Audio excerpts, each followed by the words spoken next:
सज्जनों, शैलेंद्र दर्शन चैनल पर आप सभी का एक बार फिर से स्वागत और अभिनंदन। कल ही की बात है, एक सज्जन का फोन आया था राम नाम लेखन से संबंधित। वे बहुत ही परेशान, व्यग्र और व्यथित थे। उनका प्रश्न था कि मैं नाम जप नहीं कर पा रहा हूँ और राम नाम लिखने की चेष्टा कर रहा हूँ, लेकिन लिख नहीं पा रहा हूँ। वे अपने आर्थिक और जीवन की अन्य विपरीत परिस्थितियों से हताश हो चुके थे। वे उनकी बातों से लग रहा था कि जीवन से ही वे निराश हो चुके थे। उनकी उम्र मध्यावस्था की थी। तो मैंने उन्हें आश्वस्त किया कि जीवन सर्वोपरि है और कीमती है। इसके बारे में नकारात्मक भाव मन में न लाएं तो ही बेहतर है, क्योंकि यह जीवन फिर दोबारा मिलता नहीं है। जो भी मिला है, जैसा भी मिला है, इसी को सजाना संवारना पड़ता है और उसमें प्रारब्ध में जो कुछ भी होगा आपके जीवन में क्रमशः आता रहेगा। और अपने मन मस्तिष्क को समझाते हुए, विपरीत परिस्थितियों से संघर्ष करते हुए और जो भी शैक्षणिक पृष्ठभूमि है या सामाजिक पारिवारिक पृष्ठभूमि है, उसके अनुसार विवेकपूर्वक सार्थक कदम उठाते रहना पड़ेगा।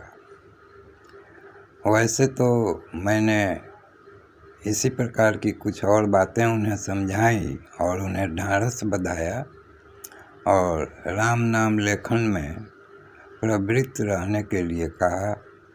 और जैसा कि मेरा अपना अनुभव है, राम नाम के प्रताप से लगभग 6 महीनों में परिस्थितियों में सकारात्मक सुधार हो जाता है। लेकिन निराश व्यक्ति को यह भरोसा नहीं हो पाता है और वह निराशा के सागर में गोते खाता रहता है और स्वयं से वह क्षुब्ध होकर इस तरह की मानसिकता का शिकार हुआ रहता है। तो सज्जनों, इस वीडियो का तात्पर्य ये है कि हम जीवन में आने वाले उतराव चढ़ाव के कारण जीवन से निराश न हो और इस जीवन की महत्ता को समझने का प्रयास करें।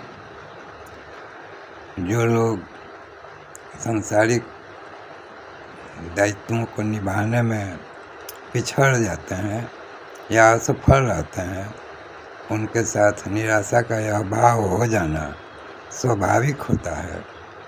लेकिन मनुष्य होने के नाते विवेकपूर्वक इस जीवन की महत्ता को समझना चाहिए और अपने उत्तरदायित्वों को भी समझना चाहिए और धैर्यपूर्वक जो भी सकारात्मक कदम अच्छे लगें उन पर अग्रसर होते रहना चाहिए।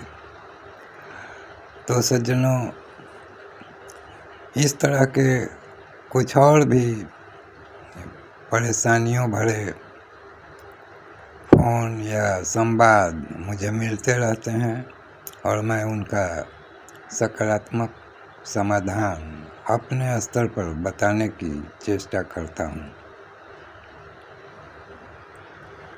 आजकल तो सोशल मीडिया पर बहुत से महात्माओं के सत्संग और कुछ यूट्यूबर महानुभावों के सौजन्य से सुदूर जंगलों में तपस्यारत साधु संतों के सत्संग भी उपलब्ध हैं।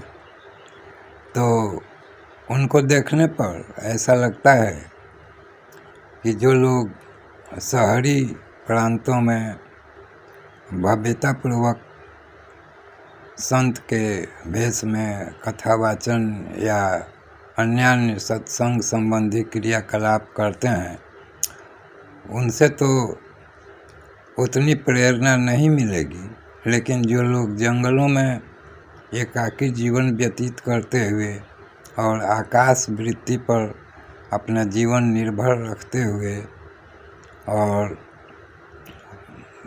उन घने जंगलों में जंगली जानवरों और प्राकृतिक आपदाओं विपदाओं के अंदर रहते हुए वे तपस्यारत हैं, तो इनसे तो गृहस्थों का जीवन बहुत ही सुगम है, जो कम से कम प्राकृतिक आपदा विपदा से बचे हुए रहते हैं और सामाजिक जीवन में अपने सामान्य उत्तरदायित्वों से बंधे रहते हैं।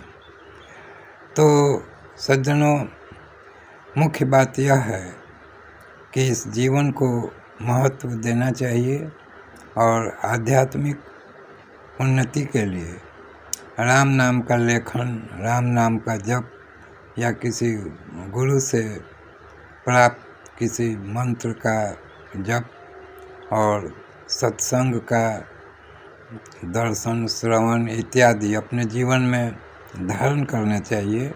इससे जीवन की गरिमा बढ़ेगी, बढ़ती है और ऐसा भारतीय संस्कृति में पुरातन काल से होता आया है।